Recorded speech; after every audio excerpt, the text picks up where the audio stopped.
श्री शिवाय नमस्तुभयम मित्रों, हर हर महादेव। आप सभी का स्वागत है हमारी YouTube चैनल शिव पुराण ज्ञान में। हमारी चैनल पर श्री पंडित प्रदीप मिश्रा जी द्वारा बताए गए सभी अचूक उपाय बताए जाते हैं। सही जानकारी के लिए हमारी चैनल को अवश्य सब्सक्राइब करें। अभी तक आप शरीर से कर रहे हो, मतलब ऊपर से तुम भगवान को पुकार रहे हो, ऊपरी भाग से तुम भगवान को बुला रहे हो। जैसे बच्चा रो रहा है, मां नहीं जा रही, पर जिस दिन भीतर से दिल से आपने एक बार उसको पुकार लिया, तो जैसे मां अपने बच्चे के लिए दौड़ कर आती है, वैसे ही मेरा महादेव आपके लिए दौड़ कर आता है। जैसे मां अपने बच्चे के लिए दौड़ कर आती है, वैसे मेरा महादेव भी आपके लिए दौड़ कर आए। बस दिल से पुकारना पड़ेगा, हृदय से। मैंने तेरे बाबा तेरे ही भरोसे हवा बिच उड़ती जावांगी, बाबा डोर छड़ी नामे कटी जावांगी।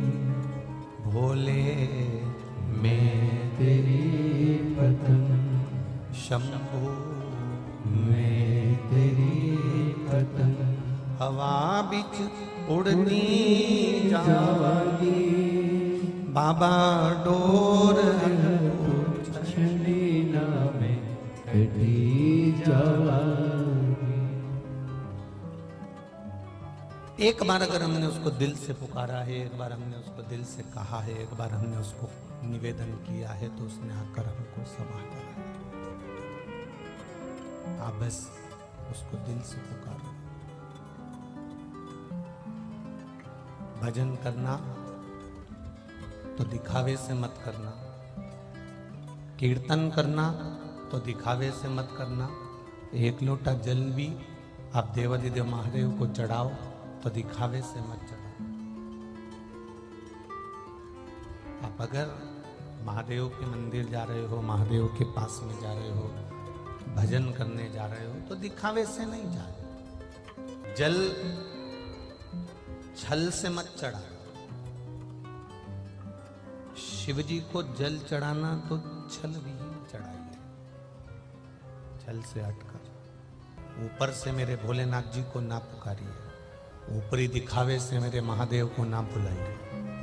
मेरे महादेव को अगर पुकारना है तो भीतर से पुकारिए। दो मरते समय तक पीछा नहीं छोड़ते, एक मनुष्य का दुख और एक महादेव की कृपा। ये दो मरते दम तक पीछा नहीं छोड़ते। दुनिया का कोई व्यक्ति आपसे आकर कह दे कि मेरे पास आकर बैठ जाना, तुमको दुख नहीं आने दूंगा, तकलीफ नहीं आने दूंगा, कष्ट नहीं आने दूंगा, बीमारी नहीं आने दूंगा, रोग नहीं आने दूंगा, तुम्हें कष्ट नहीं आने दूंगा, तो आप विश्वास मत मानो। इस व्यासपीठ ने कभी भी आपसे यह नहीं कहा कि आपकी जिंदगी में दुख नहीं आएगा। पूर्व में जो हम कर्म कर कर आए हैं, पूर्व में जो हमने कर्म किया है, उसका भोग हमको भोगना ही पड़ेगा। पूर्व में जो हमने कर्म किया, उस कर्म का भोग हमें भोगना है। इसलिए ये ना सोचे कि दुख नहीं आएगा, दुख आएगा, कष्ट आएगा, और मरते दम तक दुख आपका पीछा नहीं छोड़ेगा। शिव महापुराण की कथा कहती है कि दुख भी आएगा, और उस दुख में अगर आपने भगवान का भजन कर लिया है, उस दुख में आपने महादेव को एक लोटा जल समर्पित कर दिया है, तो चिंता मत करना। दुख आया है तो महादेव भी जरूर आएगा, ये निश्चित है।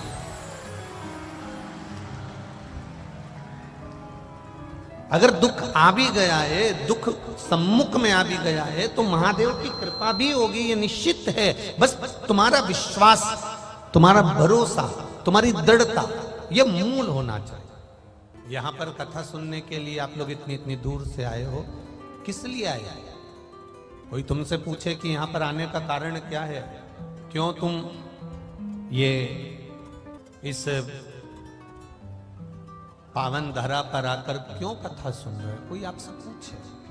हमारा आने का कारण क्या है?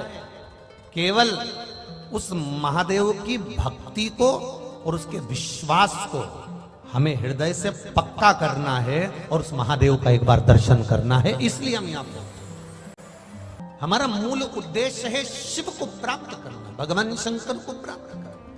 पहले के लोगों को दुख होता था, तकलीफ होती थी, कर्जा होता था। बहुत ज्यादा तकलीफ में जब पहले के लोग आ जाते थे तो मदिरा की दुकान पर चले जाते थे। बोलो सही है कि गलत है?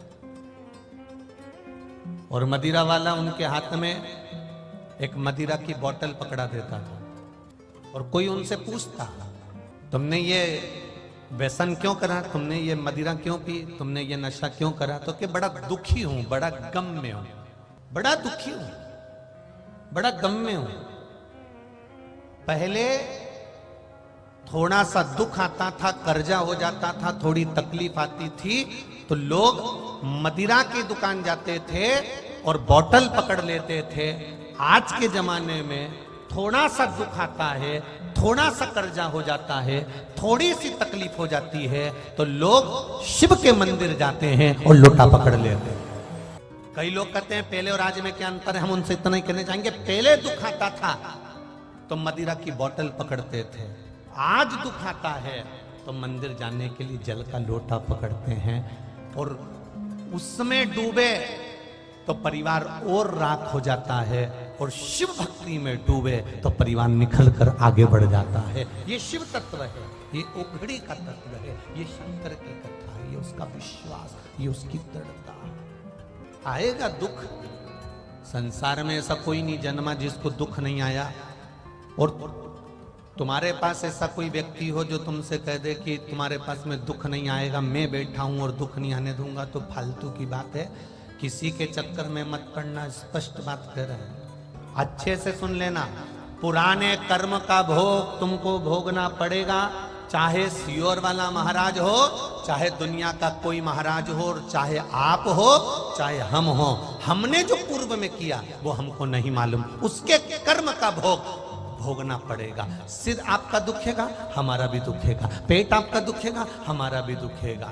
हाथ हमारे दुखेंगे, तुम्हारे भी दुखेंगे। पांव हमारे दुखेंगे, तुम्हारे भी दुखेंगे। दुनिया में दुख सबको भोगना है, पर उस दुख का एक निवारण है, वो शंकर भगवान की अविरल भक्ति, शिव का शिवालय और एक लोटा जल हमारे कष्ट को थोड़ा कम कर देगा, हमारे दुख को थोड़ा कम। समस्या बहुत होगी पर निवारण केवल एक मेरा महादेव होगा, मेरा शिव, मेरा शिव। आदमी का काम है दुख देना और महादेव का काम है दुख को मिटा देना। ये महादेव का काम। आप बहुत अच्छी जिंदगी जीने लगोगे, बहुत खुश की जिंदगी जीने लगोगे, बहुत सुख की जिंदगी जीने लगोगे तो लोगों को अच्छा नहीं लगेगा, तो धीरे धीरे आपको कष्ट देने का प्रयास करें, दुख देने का प्रयास करें। आप उस दुख की घड़ी में भी अगर महादेव का भजन कर रहे हो, आप उस दुख की घड़ी में भी भगवान का भजन कर रहे हो, तो तुम्हारी जिंदगी सबसे सुंदर सार्थक होने वाली है। श्री शिवाय नमस्तुभ्यं। एक शिव भक्ति का मूल है, शिव भक्ति का। शिव महापुराण की कथा कह रही है, भगवान शंकर का गुणगान कह रहा, शिव तत्व कह रहा। मनुष्य का काम है आपको दुख देना, मनुष्य का काम है आपको तकलीफ देना, संसार के लोगों का काम है किसी न किसी रूप में आपके चरणों को खींच कर नीचे लाना, पर उस महादेव का काम है आपने जिस हाथ से जल चढ़ाया है उस हाथ को पकड़कर आगे तक लेकर जाना, मंजिल तक पहुंचाना। ये मेरे महादेव का कार्य है, ये मेरे शिव का कार्य। 100 साल की उम्र यदि आपको चाहिए तो 100 साल का भजन भी तो होना चाहिए। अब 100 साल का एक सहज सी बात है, आप किसी के मिलने के लिए जाओ और उसको सिर पे रख के पल्लू और पांव पड़ो और वो तुमको आशीर्वाद दे 40 साल जियो। कितने साल? बोलो बोलो जम के जब बोलो 40 साल जियो। तुम्हें अच्छा लगेगा कि बुरा लगेगा? अरे जम के बोलो जरा, बुरा लगेगा ना। तुम्हें आशीर्वाद कौन सा चाहिए? जम के बोलो जरा, 100 साल जियो। तो जैसे ही उसने बोला 100 साल जियो, तुम इतनी खुश हो जाओगी कि मुझे आशीर्वाद मिल गया 100 साल जीने का।